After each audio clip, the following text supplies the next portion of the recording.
Toskani se vina prave da bi se svakodnevno pila, ne za izložbu ili specijalne prilike.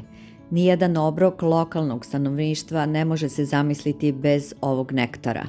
Najviše se proizvodi crveno vino od autohtone sorte Sangiovese, takozvani Chianti. Pošto se ono pod tim imenom pravi i u drugim delovima Toskane, oblast između Firenci i Sijene za sebe zadržala privilegiju proizvodnje vina Chianti Classico i kategoriju zaštićenog geografskog porekla. Ovde svaka vinarija ima svoje brdo, a ono svoj vinograd.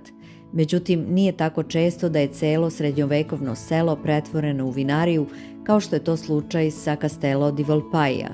Volpaia je poznata i po svom vinovodu, sistemu cevi kojim vino prirodno protiče kroz selo pomoću gravitacije. Vinariju danas vodi porodica Karla i Giovanelle Mascheroni Stianti sa ćerkom Federikom, naslednici vizije Giovanellinog oca koji je 1966. godine kupio imanje i poklonio ga ćerki za venčanje. My mother was absolutely mad because at that time ladies should not work. And then the object on the other hand it was to work. So everybody thought they would never be able to do this and so on and so on. And now, on the other hand, I'm very happy that I'm working because I'm much older and so I can keep my mind always active thanks to this work. So we received the village and all the soil and the fields around Volpaia. So, but the wine was already here since 1172, so it was already a winery, but we transformed and we changed it into a modern winery. Par je spojio tradiciju i inovacije, modernizovali su proizvodnju uz očuvanje autentičnosti sela iz 11. veka, pretvarajući stare zgrade u vinske podrume i prostorije. Međutim, život je tekao i van ovog mesta koje izgleda kao da je zaustavljeno u vremenu.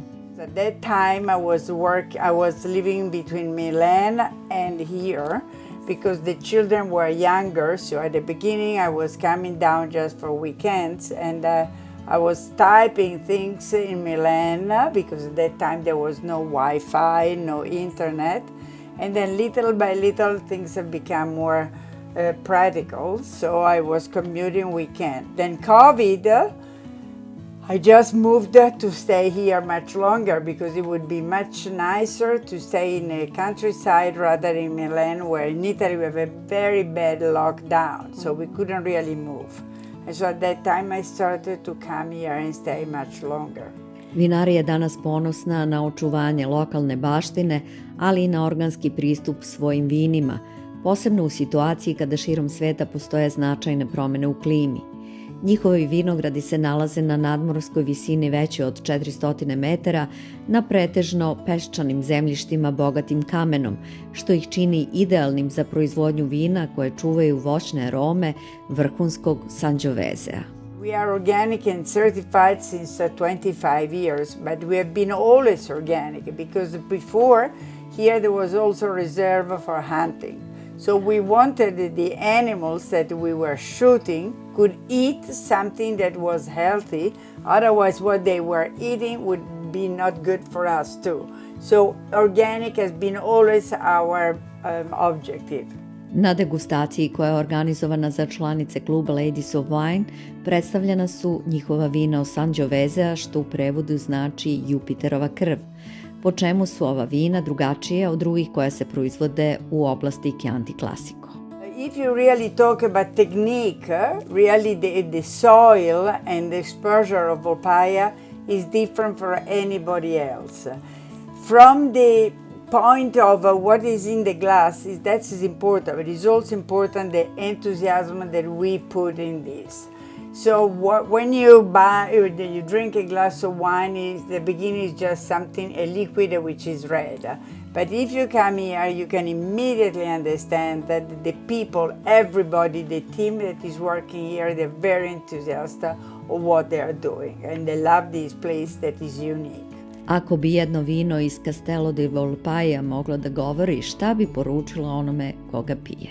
In the wine is really what we think is the philosophy of the wine. We immediately understood since 1966 that the wine of Volpaia should be a long life wine. And is the best wine is the one that is aged. So what we concentrate our philosophies about Chianti Classico Riserva, which is the wine that is at least 2 years before selling. But also all the others are very important for us, like Gran Selezione. But just because the wine in this way is much better than the regular Chianti Classico, which is an easy wine, and there is many other estates that can produce easier wine. They might not be able to produce a long life wine. Now it's easy to say all these. 30 years ago 50 years ago when we bought, then the climate was completely different and it was much colder. So at that time we were not so lucky and we have to work very hard.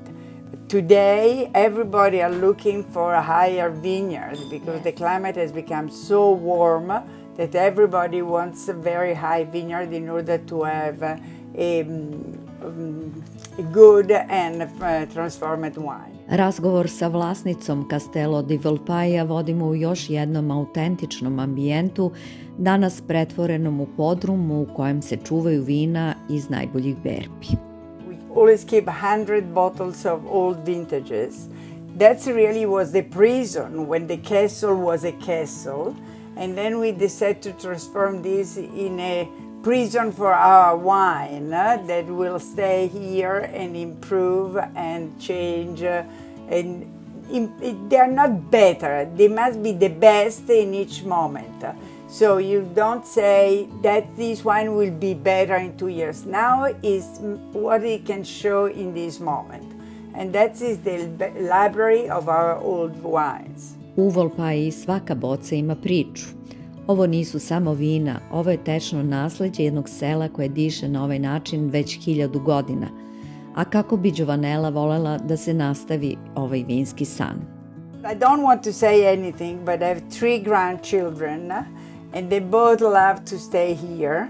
One is 17 years old and she doesn't do yet very much. But 15 and 11, they all loves to stay here. And so if they love some, even my daughter, she was a professional restorer for paintings. So nothing to deal with wine. And then little by little, without pushing her, she decided to work here. And now I think she's happy to do this. Pre odlaska iz Volpaje saznali smo da njen naziv potiče od firentinske porodice koja je bila poznata po umetnicima i majstorima koji su izrađivali sunčane satove, a jedan od njenih potomaka, prijatelj Leonarda da Vincija, napravio je planetarni časovnik za gradsku palatu Vekiju u Firenci.